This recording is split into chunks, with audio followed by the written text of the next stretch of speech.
I want to turn this company into a billion dollar company. I need to hire more agents. Okay, so I give some very good advice here that I know will apply to you without knowing much about your business, and that is to make sure that you spread the wealth with your people. We're talking about that. Don't try to make it all yourself. You want to find great people, the best people, and overpay them, or at least pay them really, really well, and make sure they get invested with profit sharing and bonuses and even partnerships, because at the end of the day, a business is about the people. So if you have great people, it'll typically end up okay. That's one side of the equation. Then the other side, I'll steal from Warren Buffett because he's brilliant, is, Warren Buffett has a thing about systems and operations. Like, he says, when I buy a business, I want to make sure that the systems that are in place, the operations are so simple and so locked down tight that even an idiot can run them, because sooner or later, one will. You understand that? Yeah. Sooner or later, you're going to have a bunch of idiots working at your company, right? And the idea is that if you have the type of business that requires brilliant people and only brilliant people to operate it, what happens is that brilliant people end up Peter Principling. They rise up. Yeah. The Peter Principle is when someone rises up to their level of incompetence. Yeah. We keep going up and up until we become incompetent. What happens a lot, and the mistakes that you make when you're younger, is that you promote people based on performance, but sometimes the best performers don't make great managers. So I was going to say sales, but it's just the best performers. Yeah. The best customer service agent doesn't make the best manager of customer service people. Yeah. The best graphic artist doesn't make the best manager of graphic artists. The best salesperson doesn't make the best. So you got to be careful with that. So you need to find ways to incentivize and promote hardworking, talented people. That doesn't always mean putting them in charge of divisions. Yeah. It can be something very different. There's people that are stars and there are people that are support staff. I think that I did an interview with a famous NBA ball player, Matt Barnes. You know him? Yeah. I'm going to tell you, I was so impressed with this guy. Brilliant guy, all right? Really smart, really well-spoken, surprisingly so, because he's such a great athlete. He's a huge guy, right?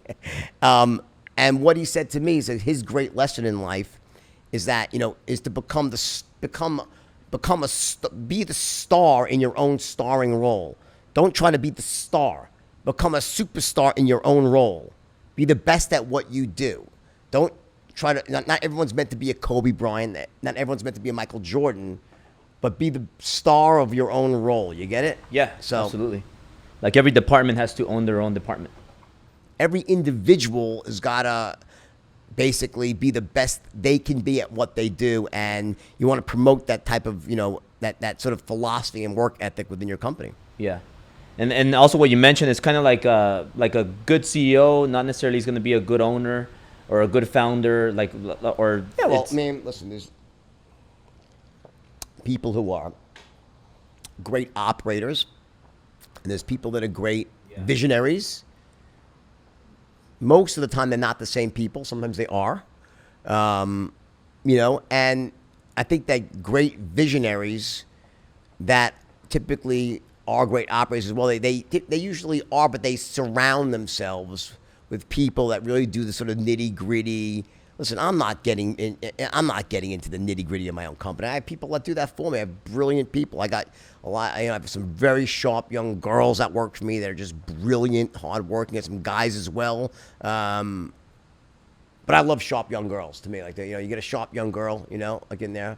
I got one working named Rachel, who's like really runs my a lot of my company for me, and my son Bowen, who's brilliant, and he runs a lot of stuff. I don't get involved in the nitty gritty, although I run the whole company. Yeah. Do you find it easier to work with women than men? It doesn't matter. The egos don't get in the way with you? No, not at all.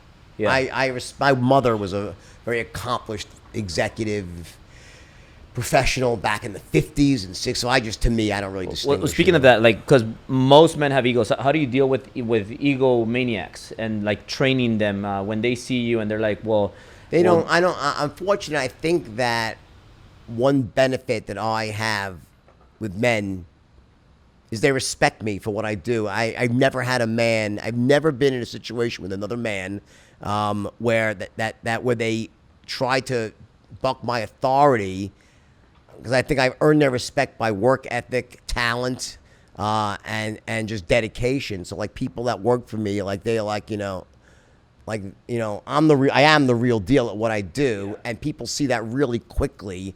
That I wouldn't. It's not about saying I'm the smartest guy in the room, but let's just say the best at what I do. And I can't tell you how many people have said to me that I've been in business with over the years. One of them being Danny Porish, my junior partner from back in the movie, because I've never been loyal to anyone ever in my life but you. Because I'm a leader, I'm an alpha, and he isn't that. And he goes, but to you, I would swear my loyalty because because I just would, because you've earned that. So and I think I've done that with pretty much every place I've worked for ever, I've been involved with.